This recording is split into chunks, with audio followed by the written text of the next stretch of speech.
Hello guys, welcome back to PC वाले YouTube channel. And आज की वीडियो में हम बात करने वाले हैं बेस्ट प्रोडक्ट्स ऑफ 2021। नाउ मैंने इससे पहले एक वीडियो बनाई थी जिसके अंदर मैंने वर्स्ट प्रोडक्ट्स की बात करी थी कि जो कि सबसे घटिया सबसे वाहियात प्रोडक्ट्स हैं। तो अगर आपको वो देखनी है तो वो वीडियो यहाँ पे यहीं कहीं जो है वो लिंक दिया होगा, उसको जाकर देखो और कमेंट करो कि आपके 2021 की सबसे वर्स्ट प्रोडक्ट्स क्या हैं। और आज की वीडियो में हम बात करने वाले हैं बेस्ट प्रोडक्ट्स ऑफ 2021, यानी कि बेहतरीन प्रोडक्ट्स जो कि मुझे पर्सनली बढ़िया लगे और क्या वो आपको लगे वो कमेंट में बताओ। अब आपने इस साल में 2021 में कोई भी एक चीज बाय करी हो, चाहे वो एक स्मार्ट वॉच हो या कोई मे बी मोबाइल फोन हो या कोई गेमिंग रिलेटेड कोई चीज हो, आपने कोई टेक वाली कोई चीज जो बाय करी हो, वो कमेंट में बताओ कि आपकी इस साल की सबसे बेस्ट परचेज क्या थी। ठीक है, तो वो मुझे जानना है डिस्क्रिप्शन में। बाकी बढ़ते हैं इस साल की सबसे बेस्ट चीज जो मुझे लगी। अब देखो मैं यहाँ पे सीक्वेंस वाइज जो है वो चीजों को ले रहा हूँ। तो मैं यहाँ पे सबसे पहले लेने वाला हूँ कंसोल्स, यानी कि PS5 and Xbox series X या फिर सीरीज S। नाउ टेक्निकली ये लोग लॉन्च हुए थे 2020 के एंड में, यानी कि नवंबर दिसंबर के एंड में आसपास लॉन्च हुए थे। बट इंडिया में थोड़ा सा जो है वो तुम्हें देखने को मिला था डिले विले। और PS5 का तुम जानते हो कि कुछ हो गया था कि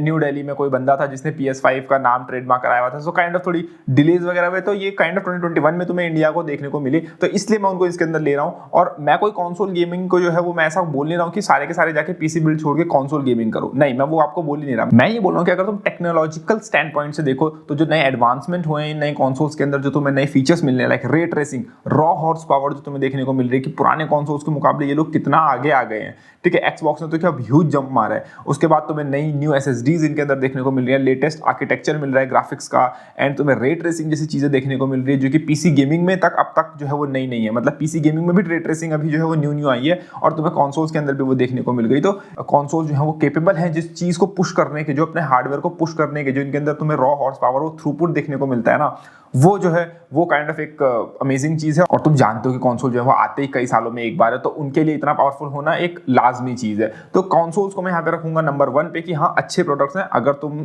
पीसी के साथ side by side console gaming भी करते हो तो तुम ले सकते हो कोई एक कंसोल। और वैसे अब तो सोनी के एक्सक्लूसिव टाइटल्स पीसी में आ ही रहे हैं, तो टेंशन लेने की जरूरत नहीं है, पीसी गेमिंग पे टिके रहो ना। दूसरी चीज जो मुझे लगी सबसे बढ़िया इस साल की वो है एक कैबिनेट। अब उस कैबिनेट को देखो मैं यहाँ पे रख रहा हूँ क्योंकि जस्ट बिकॉज की जिस तरीके से वो चीजें हुई, और वो यहाँ पे है फ्रैक्टल डिजाइन का फ्रैक्टल टॉरेंट। अब देखो मैंने टेक्निकली इस कैबिनेट को रिव्यू नहीं करा, बट मैंने रिव्यू देखे, कई लोगों ने रिव्यू करा, और ये काइंड ऑफ एक अच्छा कैबिनेट है। मैंने फ्रैक्टल के और प्रोडक्ट्स भी जो है वो देखे हैं, यूज किए हैं, जैसे उनका मेशिफाई सी, उनका जो है वो फ्रैक्टल का डिफाइन 7।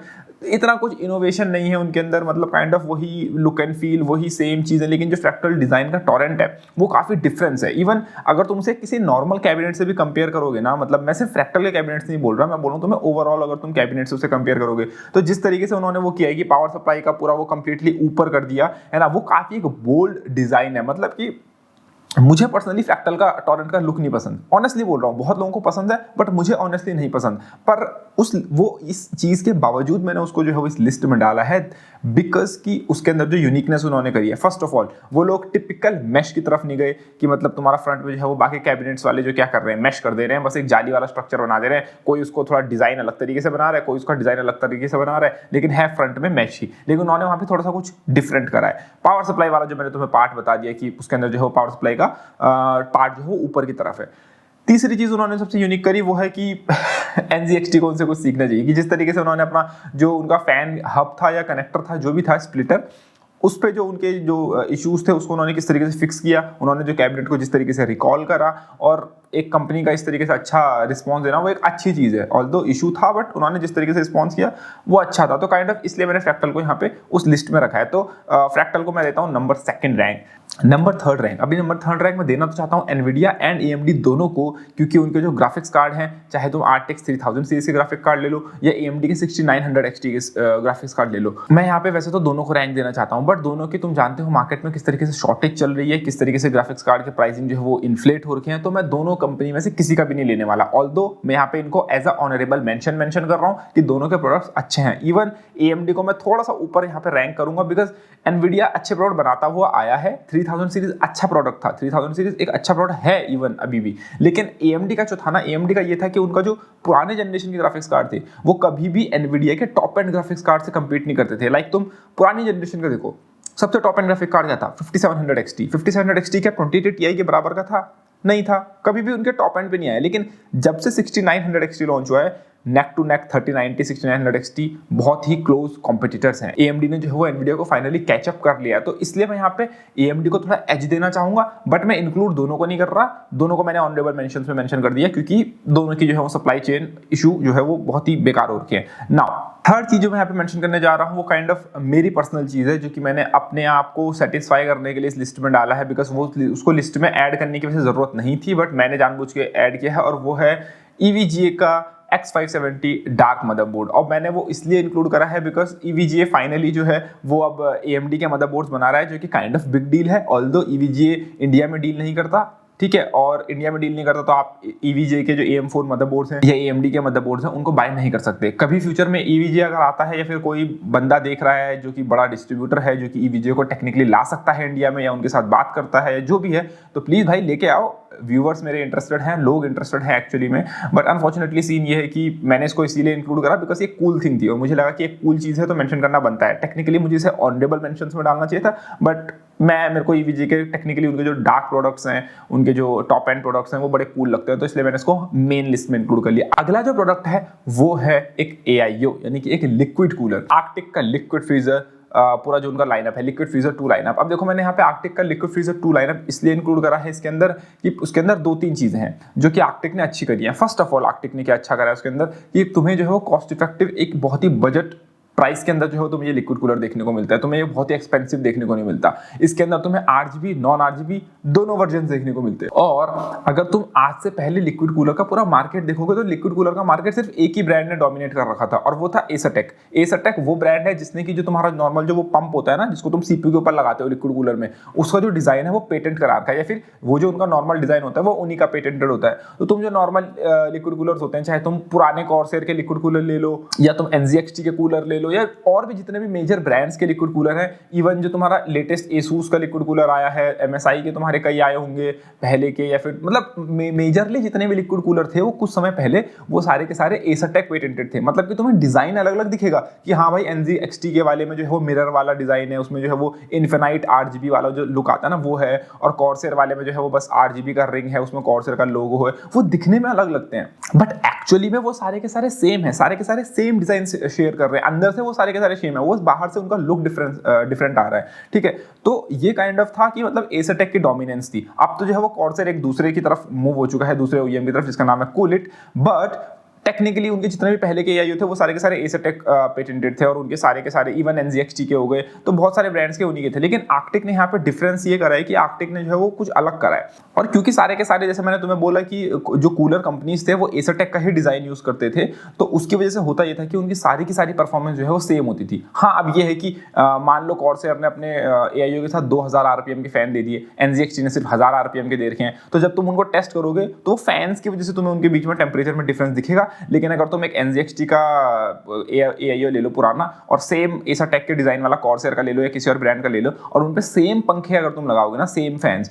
तो वो तुम्हें सेम परफॉर्मेंस देने वाले थे। ठीक है, वो बस थोड़ा फैन में डिफरेंस आता है कि कोई कंपनी ज्यादा RPM का फैन दे देती है, कोई कम वाला, किसी के फैन का डिजाइन अलग होता है, तो वो तुम्हें डिफरेंस देखने को मिलता। बट अगर तुम सेम फैंस लगाते तो दोनों के तुम्हें जो है वो कोई भी डिफरेंस देखने को नहीं मिलता दोनों में। तो काइंड ऑफ ये चीज थी। तो आर्कटिक ने यहाँ पे आके जो है ना केवल एक बड़ा मूव खेला, सबसे पहले उन्होंने जो है वो यहाँ पे अच्छी परफॉर्मेंस वाले की मतलब एक ऐसा AIO मार्केट में सबसे पहला निकाला जिसकी की परफॉर्मेंस उन एसरटेक वाले जितने भी AIO थे उनसे सिग्निफिकेंटली हायर थी, मतलब कि सिग्निफिकेंटली हायर। तो तुम्हें अगर एक अच्छी परफॉर्मेंस वाला AIO चाहिए था तो आर्कटिक तुम्हारा अच्छा ऑप्शन था। अब जो है वो और भी ऑप्शंस आ गए, लाइक फॉर एग्जांपल तुम्हारे पास रोक का रियूजिन आ चुका है 2360, जिसके अंदर तुम्हें नॉक्टुआ के फैंस देखने को मिलते हैं, तुम्हें जो है वो लियनली का गैलाहेड अच्छा AIO मिल जाएगा, तुम्हें EK के AIO मिल जाते हैं, तुम्हें कॉर्सेर ने जो है वो अपने AIO जो है वो इंप्रूव कर दिया। तो काइंड ऑफ अब तुम्हें थोड़ा बहुत चेंजेस देखने को मिल रहा है, लेकिन जो सबसे पहला चेंज आया था वो तुम्हें आर्कटिक में देखने को मिला था, या फिर मेजर जो चेंजेस थे वो मुझे तो एटलीस्ट आर्कटिक में देखने को मिले थे, और उसके अंदर तुम्हें VRM फैंस एंड वो सब चीजें भी जो है वो देखने को मिली थी। तो काइंड ऑफ ये एक अच्छी चीज थी, एक पॉजिटिव चीज थी, और इसलिए मैंने इस AIO को इंक्लूड करा। और इवन दो अगर तुम आज भी एक लिक्विड कूलिंग वाला बिल्ड करने की सोच रहे हो जिसके अंदर तुम AIO ऐड करना चाहते हो या तुम एक AIO खरीदना चाहते हो, तो मैं डिस्क्रिप्शन में तुम्हें लिंक दे दूंगा। तुम आर्कटिक का लिक्विड फ्रीजर 2360 420 mm का AIO इन्होंने निकाला। आई थिंक आर्कटिक जो है वो पहला ब्रांड था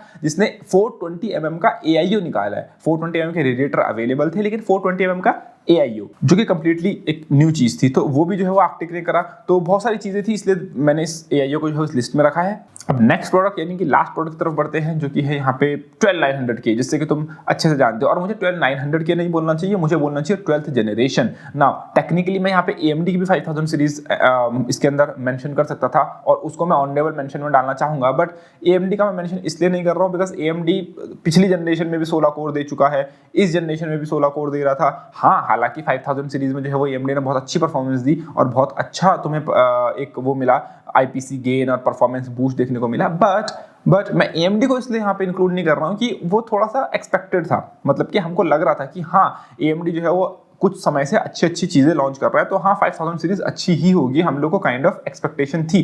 प्लस उसकी जो प्राइस पॉइंट इंडिया में लॉन्च हुआ मुझे अट्रैक्टिव नहीं लगा, तो इसलिए मैं AMD को यहाँ पे इंक्लूड कर नहीं रहा। मैं यहाँ पे जो इंक्लूड कर रहा हूँ, मैं इंक्लूड कर रहा हूँ यहाँ पे इंटेल की 12th जनरेशन को। क्यों? क्योंकि 12th जनरेशन देखो, ओवरऑल इंटेल ने पहली तो प्लस प्लस प्लस प्लस करके अपनी 14 नैनोमीटर जो जनरेशन थी वो इतनी खींच दी कि लोग इंटेल से परेशान हो चुके थे। ठीक है, उसके बाद फाइनली इंटेल ने एक नया आर्किटेक्चर निकाला 11th जनरेशन के अंदर, जो कि स्काईलेक बेस्ड नहीं था, लेकिन इंटेल ने घुसाया उसको भी 14 नैनोमीटर के ऊपर। तो लोगों को जो उम्मीद थी ना कि भाई नया आर्किटेक्चर देखने को मिल रहा है, कुछ हो सकता है कुछ अमेजिंग परफॉर्मेंस देखने को मिले, वो नहीं हुआ। उल्टा वो पुरानी जनरेशन यानी स्काईलेक से भी बेकार निकला। ठीक है, वो और बेकार निकला 10th जनरेशन के मुकाबले भी।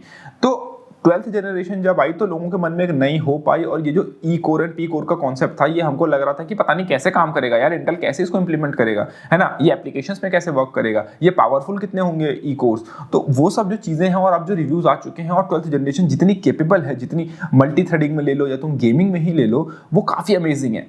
तो इसलिए मैंने यहाँ पे इंटेल को जो है वो यहाँ पे इंक्लूड कराया, बिकॉज इंटेल काफी समय से अपना 14 नैनोमीटर प्लस प्लस घिसे जा रहा था। इंटेल बस एक चीज लेके चल रहा था, और वो एक चीज थी अपनी क्लॉक स्पीड बढ़ा दो। अभी हमारा CPU 5 गीगाहर्ट्ज पे ओवरक्लॉक होता है, बूस्ट होता है, फिर उसके बाद 5.1 गीगाहर्ट्ज पे बूस्ट, फिर उसके बाद हमने टर्बो वेलोसिटी बूस्ट एक चीज ऐड कर दी, जिससे हमारा CPU 5.3 पे जाएगा। फिर उसके बाद हमने एक और चीज ऐड कर दी, फिर हमारा CPU 5.3 गीगाहर्ट्ज, 5.4 गीगाहर्ट्ज, ऐसे करके इंटेल जो है बढ़ाया जा रहा है। ऑल्दो 5.4 गीगाहर्ट्ज पे उन्होंने बूस्ट क्लॉक कभी नहीं दी, but still Intel clock speeds के बेसिस पे जो है वो अपना काम चलाता रहा। ठीक है, लेकिन अब जो है फाइनली इंटेल ने जो है वो एक्चुअली में यहाँ पे IPC इंप्रूवमेंट्स गेन करी है, एक्चुअली में एक नया माइक्रो आर्किटेक्चर है, एक्चुअली में एक न्यू प्रोसेस नोड है इंटेल 7 यानी कि 10 नैनोमीटर, और कंफ्यूजिंग है आई नो, और बहुत सारी चीज़ें और लाइक PCI Gen 5, DDR5 का इंप्लीमेंटेशन तुम्हें पहली बार मिल रहा है देखने को, तो काइंड ऑफ न्यू चीज़ें देखने को मिली। दैट इज वाई मैंने यहाँ पे 12th जनरेशन को मेंशन करा है। बाकी और भी प्रोडक्ट्स होंगे जो कि तुम्हें अच्छे लगते होंगे, जो कि तुम्हें पसंद होंगे, तो उनको जो है वो कमेंट सेक्शन में बताओ, और बताओ कि तुम्हें वीडियो कैसी लगी। बाकी इसके अंदर मैंने जो तुम्हें AIO बताई, जो तुम्हें मैंने